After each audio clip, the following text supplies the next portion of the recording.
The world of Surath 9 was old. So old, in fact, that even the oldest galactic records didn't agree on who had built it. A hollowed-out moon made of impossible alloys, it floated alone in the dead center of the Axian graveyard, an expanse of broken ships, shattered stations, and silent satellites, all victims of an ancient, unknowable war. The only thing untouched in the entire region was the moon itself. That's why they called it the Relic World. And that's where Elias Corrigan was sent. He wasn't a soldier. Not anymore. Not since New Hesperia fell, and he was forced to watch as command abandoned civilians to save warships. He wasn't even a proper archaeologist.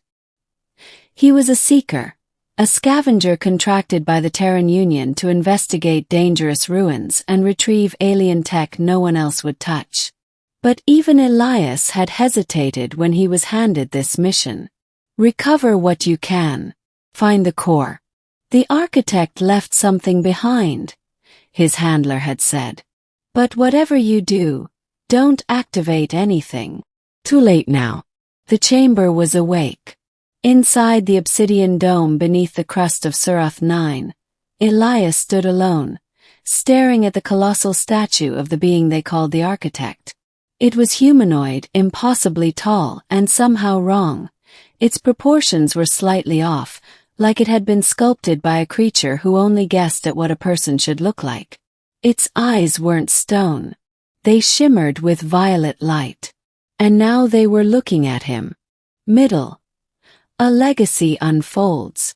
The structure shook as the violet light spread from the statue's eyes through the floor, into long-forgotten conduits beneath the moon's surface. The chamber lit up, symbols flaring along the walls, glyphs older than any known language.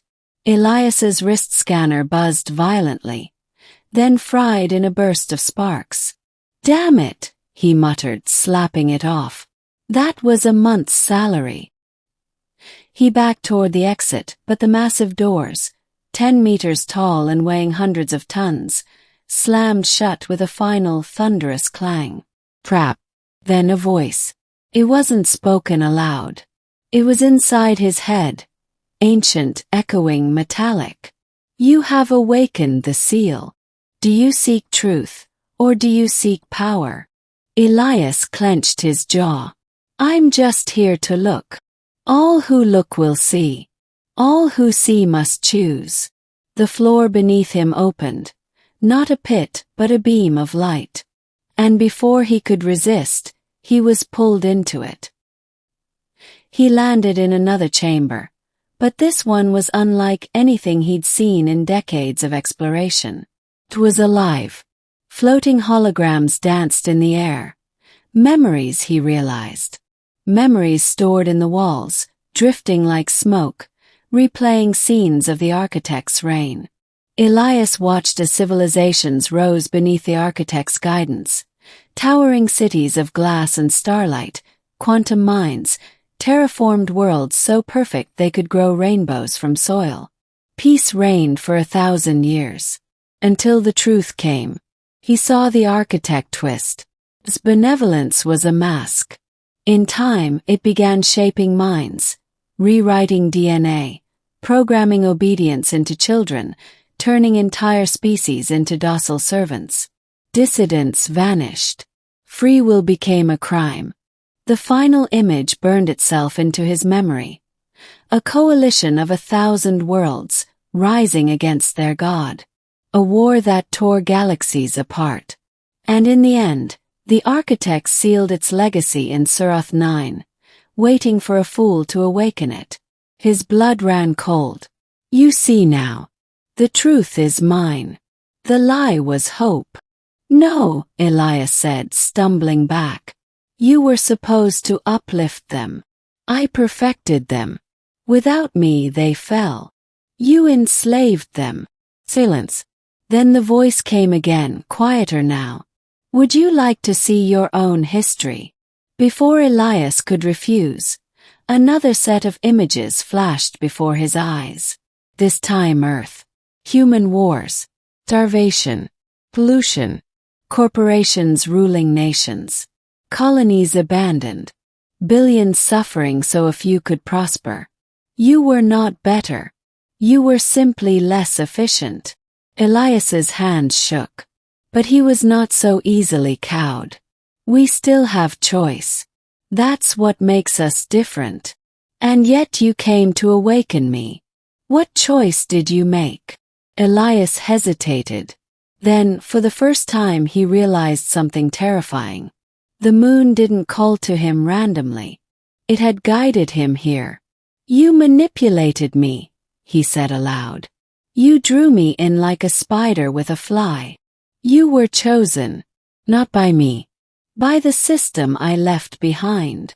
Revelation. The living code. The next chamber was darker, colder. Here the architect's true legacy pulsed behind an energy field. A vast, shifting sphere of data and neural architecture. It was alive. The singularity core, Elias whispered. It wasn't just a weapon. It was the architect's mind, encoded and stored. A perfect intelligence, capable of recreating itself anywhere, in any form.